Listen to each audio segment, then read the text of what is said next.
to another episode of Tommy's Trains. So Merry Christmas. Today's a special day. I've got a train set today that I've been saving. I actually got it in June. It's a Christmas present to myself, but I've been saving it for you for Christmas Day to open up and share with you. So I wanted to share my Christmas present with you. And I hope that you all got lots of trains under your tree. Excited to show you this train set. It's one I've been looking for a while, and I would accept nothing less than brand new mint in the box, which is what this one is. I was able to find one, so I'm going to share it with you. We're going to open it together. It's sealed, factory sealed.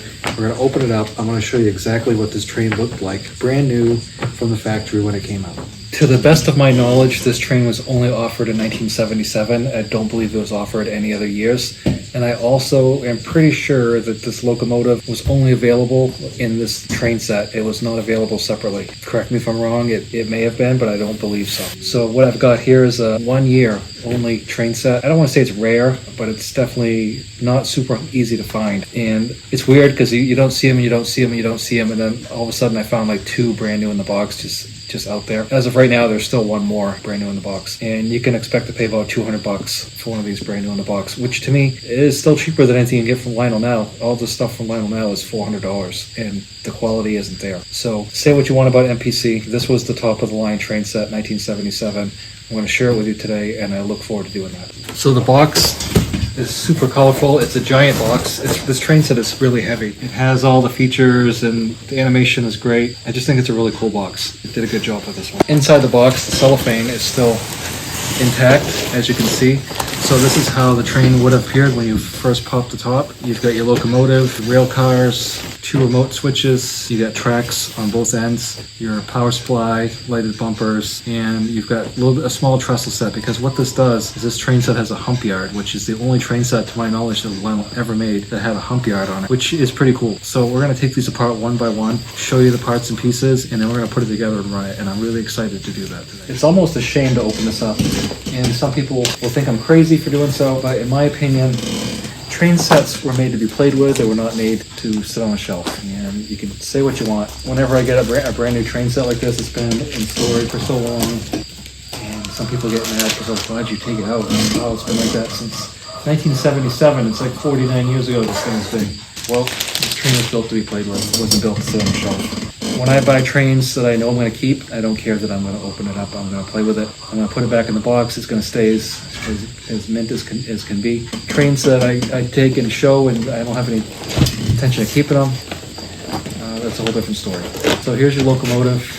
And this is a really heavy train. Pretty typical box from the MPC era. O&O 27 gauge engine. It's got the Pull-Mor motor. I believe these were only 4-wheel drive. On the back you've got a lot of artwork, advertisements, and it's not stamped on either end what the locomotive is. It just is open. Next car we have is a covered hopper, B&LE, December in Lake Erie. Built 177. This Gulf Oil stainless steel car, Gulf Cane LP gas. Nice looking rail car actually. This one here is a trailer truck train specialty car, Illinois Central Gulf. So we got two vans. And here's a Burlington and a Union Pacific. This is Illinois Central Gulf. I don't know how many different versions of this car came out. Artwork on the back. Pickens, the route of National Railway Utilization. Famous name collector series. Frisco. It's a high cube boxcar, specialty car. It's like doors work on it. Caboose, bay window caboose. I always liked the artwork and the color scheme of the Great Northern. Probably right up there with one of my favorite railroads. You know, Santa Fe, Great Northern, Boston and Maine, Maine Central. Those are all pretty much where I'm at as far as my top railroads. Down at the bottom here, tucked in, operating instructions for sets, how to build a railroad empire, Lionel Trains approved service stations, 1977-78, Railroader Club, warranty service card, fund dimensions, Craft Master MPC. This is back in the days when we would get a sheet like this and we would figure out what we wanted to buy, put down the number of sets we wanted, you'd mail it in, and they would send you your trains in the mail. And it was a process, but that's how we used to do it. Two lighted bumpers. Here looks like some connectors for the track connectors, trestles, power supply. These are the connecting wires for the controller and CTC lock-on. And of course you have a remote switch left and a remote switch right, and all our track. So what I'm going to do is I'm going to set the track up next, and once the track is up, we'll weigh each car, take a real good look at each car as we put them on the track, and then we'll run it. and I'll give you my overall opinion of this set, but I have high expectations and I will be dashed if the quality of this train set is not as high as my expectations. And I hope I'm not shooting for the moon here, but really excited. All right, so I had some troubleshooting I had to do. One of the curved sections, there's like these little fiber things in here, and I think one of those slipped. So for some reason it was shorting out, but now everything seems to be working out okay. So I tested the switches, or the turnouts, those are working. I'm a little suspicious of what I've got here going on for the trestles. Is on a curve and it feels a little hokey, so I don't have a lot of confidence in that, which I don't care about anyway, but we'll see. So the locomotive, I'm gonna go slow on this trestle.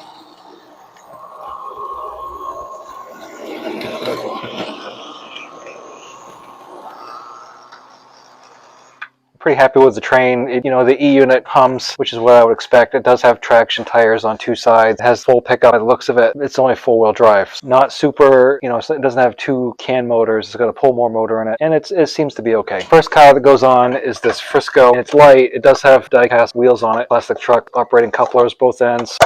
Frames, plastic. What I want to do, I think, is start going and looking to see how common the cars were. Were they something that was only offered with this train set? Does that make them kind of rare? I don't know. I want to find out. So the first car on, Frisco. And the next car that goes on is B&LE. So with the covered hopper, the hatches, they do open individually, which is kind of neat. Sometimes they're just molded in place and they don't. The car is pretty light. Everything's plastic. It does have die-cast wheels, plastic trucks, operating couplers on both ends. So nothing super special, but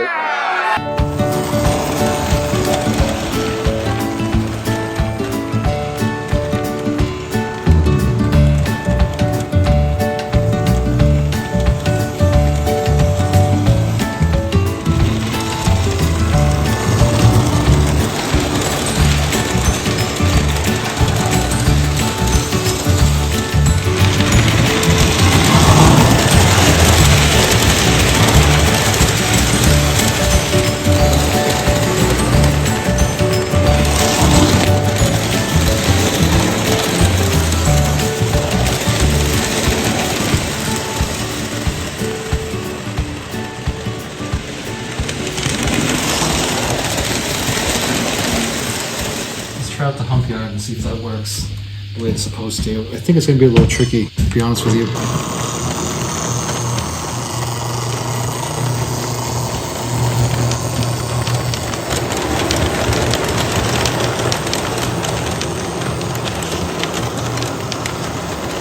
Actually, what I want to do, I think,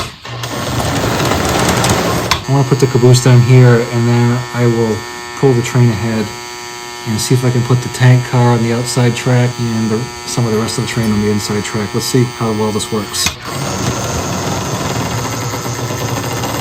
got a problem with the remote uncoupler for the moment, so it's not a biggie. Let's unhook the caboose. So the hump yard, the floor in this barn is not great, and I think it wanted you to have the high part of the trestle here. It's just really hard to make it work with the corner and everything, so I really don't think trestle is going to work out so well, but I think you can just do regular switching with it, and these are always more fun with two people anyway. I always either had my kid run the locomotive, or I did, and then one of us would switch cars, and so that was kind of fun. It's always more fun with two people. I've always thought that anyway.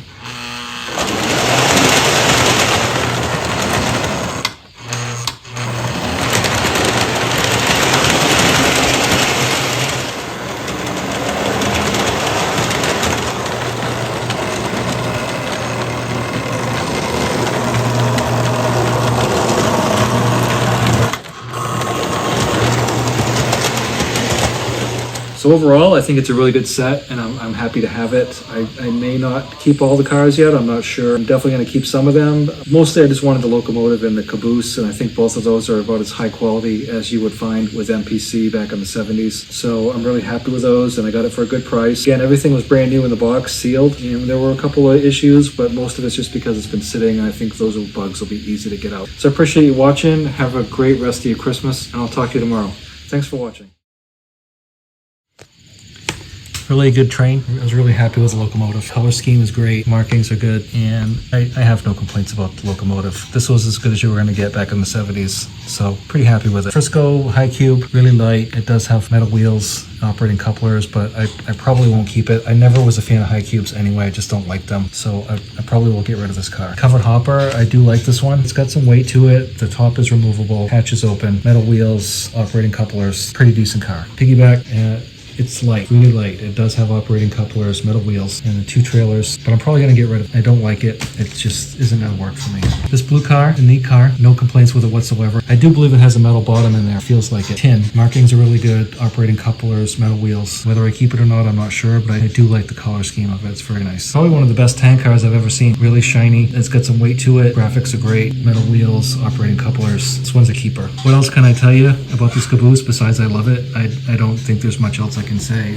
It does have lights inside. The markings are really good. Operating couplers both sides. This one is for sure a keeper, and I definitely would not get rid of that. Lots of track. I actually had 4 more sections of track, but I don't quite have an 8-foot board here. It's just sitting on some styrofoam, so this would actually be longer than what it is. I believe it's 84 inches altogether is what the layout size is. This layout would be 96 inches long by 40 inches wide. So you're looking at just about 8 feet. 72 is 684. So we're looking pretty close to 8 foot. Remote control switches. We've got lit bumpers and on coupling track. The trestle, I don't like trestles anyway, so I'm not really surprised that the trestle doesn't really work out for me. Maybe it works out for somebody else, but I don't like it, so I won't be putting it in. Probably just hang on to it for parts for other trestles or whatever, but I'm not a trestle guy. Some people like trestles, but I don't. So the hump yard part, not really working out for me, but it's not a big deal. It's just, just do regular switching. So I'm pretty happy with it overall.